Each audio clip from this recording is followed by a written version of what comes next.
Hello you beautiful souls, today I want to show you my process of working with alcohol markers. This is the markers that I usually use. And if you're thinking, wow, that's a lot of different gray tones, it's actually not, because I tend to use those 5 plus the C0. I did buy the C0 as an extra one as it doesn't come in the set, but all of them do have a brush nib, which is my preferred way of drawing with markers.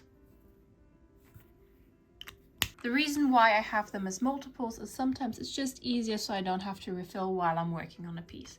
But without much further ado, let's dive into it. But first, let's talk about gradient. How do we get a smooth transition without any streaks? So first I go in with the C1, which I'm using as my base shade.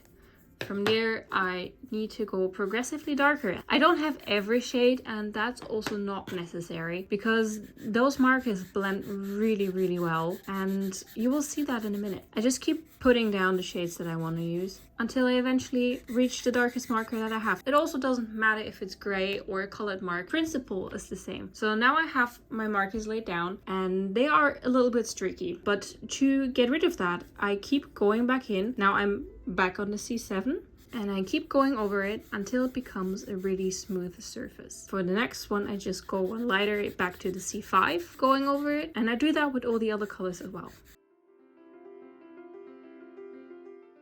Eventually, we end up with a surface that's pretty smooth and has a very nice gradient. If I really want to lighten it up even more, I go back in with the C1, which is the lightest shade possible, I think, for this one, and smooth it out a little more. And once it's dry, it's a very even transition.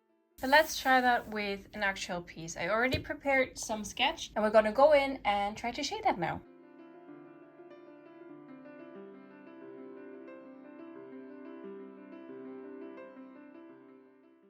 With my lightest marker from the set, the C1, I go in and I roughly block out where I want my shadows to be. The reason why I'm doing it with the C1 is because that way, if I make a mistake, I can easily correct it in the later process.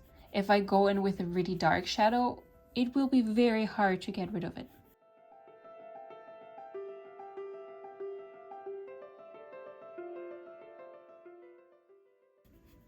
In the beginning, it always looks a little bit weird, especially as you keep adding more shadows because it just looks off. But it's definitely a case of trust the process, and I promise you it will be worth it.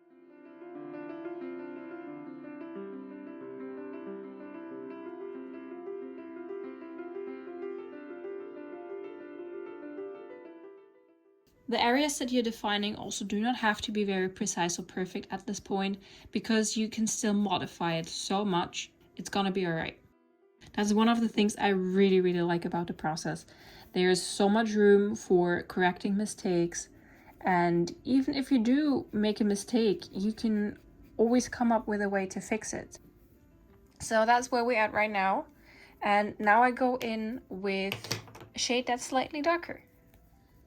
It's a little bit of a tedious process, but it's definitely worth it. You will see that the results that way are very smooth and look quite realistic if you really push it. If you are uncertain where to add your shadows, I always recommend using some sort of reference or some sort of picture. Or there's a lot of apps out there that help you with 3D models or something of the sort, and just makes an artist's life much easier if you use those. I used to not use such apps, or I try to not work with reference, because I was under the false impression that as a proper artist kind of have to know those things. But that's definitely not true, simply because there's so much stuff that you could be drawing, you cannot know them all off by heart, not in a million lifetimes. Even the masters, whenever the light changed or whenever the angle or perspective changed, they would look it up.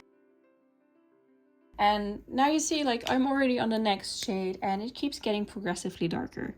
And so far I have not blended anything, but that's totally alright. We will get there, I promise.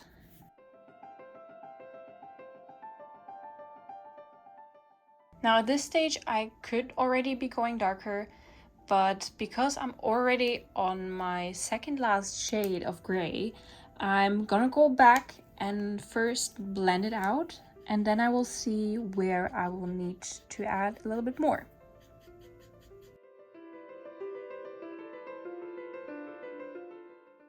always try to blend in the directions of the movement of whatever line I'm doing, because that way it just does get a little bit of a more realistic look.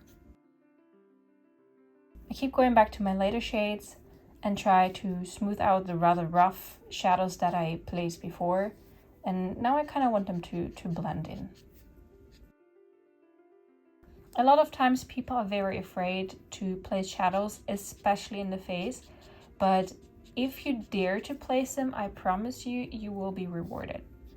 It takes a little bit of time to figure out where everything's going, but again, that's where references come in play, and they will help you tremendously. You see how I'm just loosely sketching more shadows now, and it starts looking really, really weird. But that's totally okay, and it will be fine eventually. Again, trust the process. Things are still streaky, but now I start going back in with the darker shades, and I try to shape out the shadows a bit more. Like, they got a bit softened because I was blending now before, but I try to make them a bit sharper again. Now at this point, I already know where the basic layout of my shadows is supposed to be. And now I go in with my darkest shade of gray. It's not black yet, but we're getting there. And I only place it where it's really, really dark. What I want to do is I really want to push the contrast by having very light as well as very dark areas. Contrast and value is the key to achieving a very realistic or dimensional look, because there's so much going on in an actual realistic surface, especially in organic material, which a body definitely is. There's a lot of stuff that can create a very dark shadow or a lot of very light highlights. But be cautious, don't overdo it. You can always go darker, but going lighter is always a little bit tricky. So this is the point where I start using my absolute lightest shade, which is the C0. I go in to get a really, really soft look, and the same as everything else, I just keep going over it again and again. With all the blending, the really dark shades, they keep getting diluted a little bit over time. So I just have to keep adding them again and again until I'm happy. But at the same time, our transitions are getting smoother every time we go over it. And I think at this point, I'm confident enough to really go for my absolute darkest shade, which is the black. However, I do use this with caution, because in order to get a lot of popping contrast, we don't need much. Like, it really just needs to be a tiny little bit, and we can take it from there. For very even transitions, it helps to go over the lighter areas again while it's still wet, because that way the markers blend a bit more easily. A lot of times those marker packs come with a colorless blender, and some people do like to wet the paper with the blender before they start drawing, but I personally feel like it's easier and it gets a nicer result if I do that while in the process working with the shades that I really do intend to use. This process usually is a pretty slow one. It is something that just does take time, and that's totally okay. So don't rush yourself and be patient with yourself. The key for really smooth surfaces really is to keep going over the same area over and over again. Usually for my really smooth or realistic portraits, I go over the same area around 8 to 10 times depending, so just so that you have an idea of how long it can take. And sometimes the whole process takes me well over 10 hours. But you can already see that our areas are starting to turn into really soft gradients.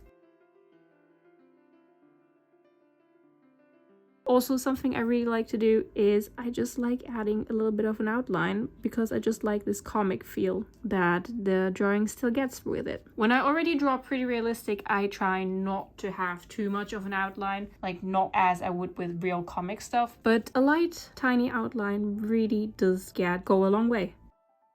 Also, if I were doing a real comic illustration without the realistic shading, I usually would be focusing much more on the line art and the line weight. But now, because I already have such a nice and smooth shading, I don't really care so much about creating dynamics with my lines, because I already have quite a bit of stuff going on, and I think that will only distract from either the nice shading or the line work. So now we're pretty much done with the skin. And all we need to do now is the hair. I'm choosing to go with dark hair, and because I already know that it's going to be dark, I don't have to be as careful, especially because hair doesn't need as much blending as skin does. Because with hair, you're actually going for that streaky look.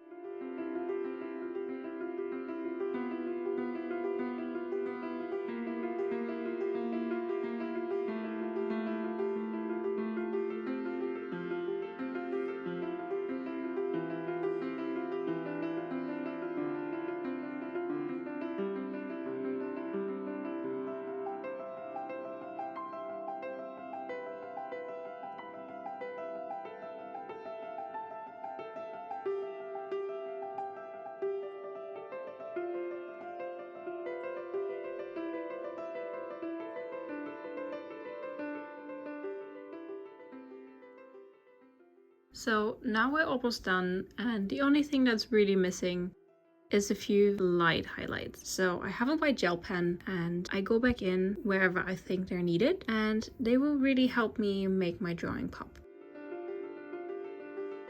Now I'm almost finished, but I feel like something is missing. Like, it looks nice, but it's not special to me yet. So I think I'm gonna add a few more little details.